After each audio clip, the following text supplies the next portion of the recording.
America ভাষায় শেখ মুজিবুর রহমান হচ্ছেন বাংলাদেশের জাতির জনক এবং স্বাধীনতার একমাত্র নেতা,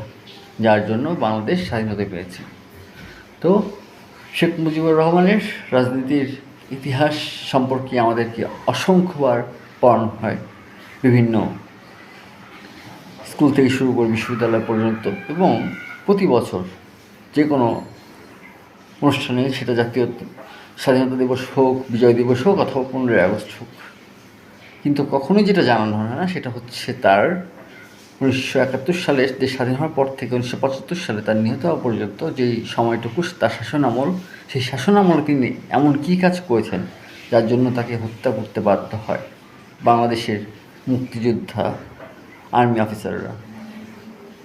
কখনোই কি প্রশ্ন জাগে আপনাদের মনে? এই নিয়ে খুব শীঘ্রই আসছি আপনাদের সাথে কথা বলতে, তার শাসনামল